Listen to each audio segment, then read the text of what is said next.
Welcome, CDPS managers and supervisors. The following video tutorial will walk you through how to access and download, complete, and submit the CDPS 221 form, better known as the Employee PMP. By the end of this video, you should be able to access and download the form, complete all applicable fields on the first page, complete each of the 5 mandatory competency areas, and new to this cycle, complete the division level competency, expectation, or goals section. This section is the replacement for an employee's previous individual IPOs. Lastly, if you are reviewing an employee on their supervision, complete the final section of the form before you save and forward the form to the applicable reviewer. Access and download. First and foremost, how do you locate and access the form? Whether you've received an email with the link or have been directed to the HR Internet, the form is accessible to all CDPS employees. For the purposes of this video, we will access the form from the HR Internet. Open a new browser window and navigate to the HR Intranet homepage. Once you're on the homepage, select the Supervisor tab. Under the Supervisor tab, to the left, you'll see Performance Management Guidance. Select this tab. The very first section of the Performance Management page has all of the information necessary to complete the PMP process. Under the 2019 Performance Year Planning, click the link PMP Form 2019. Please note, if you are using Google Chrome as your browser, it is highly likely when you click the link to launch the form, you will receive an error message from Adobe, and it looks like this. This error is caused by a conflict between Google and Adobe.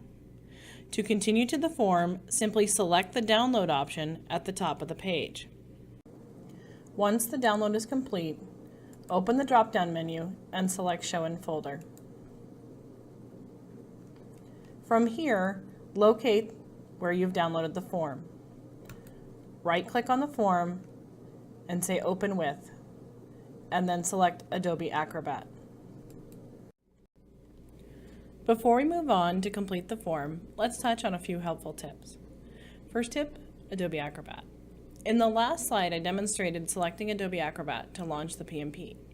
If you don't have Adobe Pro on your computer, you don't need to worry. The revised PMP will launch in any version of Adobe Reader or Adobe Pro 10 or later. In case you're wondering, Adobe 10 has been available since 2012. If by chance you don't have Adobe Reader on your computer, simply go back to the HR Intranet under Performance Management and select the link to download Adobe DC for free.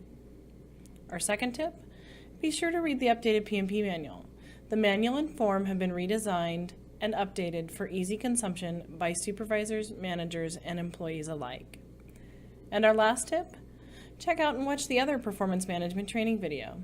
The PMP training video provides a 360 approach to PMP management and delivery.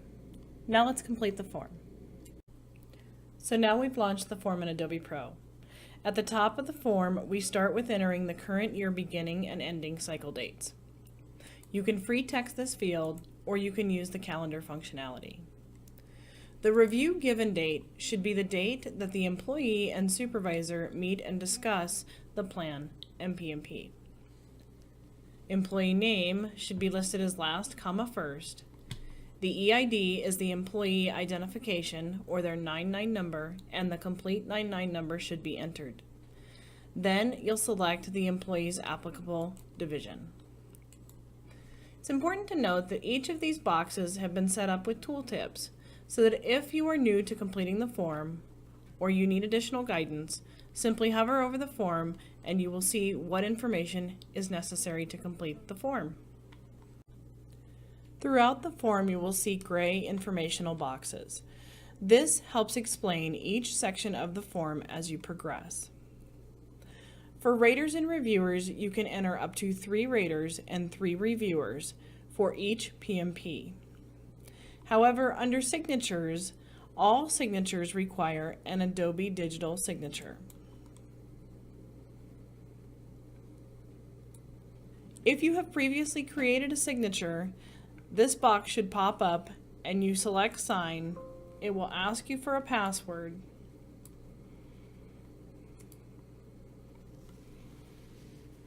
Enter your password.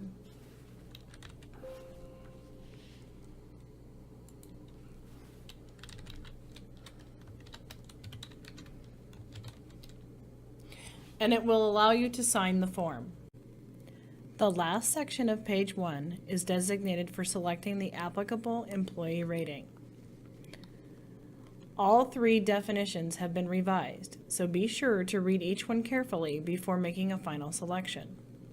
We will come back to employee acknowledgement and final signatures in a bit. Page 2 and 3 consist of the 5 expanded competencies. From a functionality perspective, you can now view and read all comments to include those that fall outside the field height.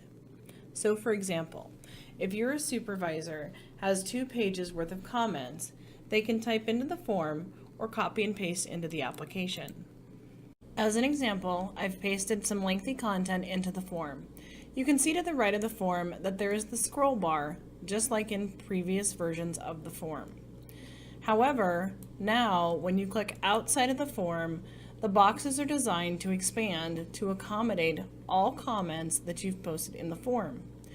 There is also rich text formatting available, and you can make changes as necessary to the comment boxes. This functionality is available for all 5 of the competency areas. The only drawback is the form expands automatically, so you may end up with some white spaces at the bottom of a page where the next competency has been bumped down. After you've completed the 5 mandatory competency areas, you have the opportunity to complete the division level competencies, expectations, and goals section. While this is not mandatory, it is available to address specific divisional needs, SMART goals, section and unit initiatives, and individual IPOs. The final competency area is for supervision. This should only be completed if you have supervisors or managers under the scope of your position. Please refer to the PMP manual for more information about the supervisory competency areas. The last section of the PMP is for employee comments. Like the 5 competency areas, the supervision and employee comments sections will expand to accommodate all content. Once you have completed all of the applicable fields, review and save the form. To save the form, go to File, select Save As, and it'll bring up your navigation. Select the folder where you want to save your PMP. Use the naming convention provided by HR and select Save. Your PMP is now ready to be reviewed and emailed for signatures. If you have previously printed the PMP and acquired manual signatures, please remember to use the Adobe Digital Signature functionality for all required signatures. This concludes the 2019 CDPS PMP 221 form training. For more information about the PMP program, be sure to visit the HR intranet. Thank you for watching.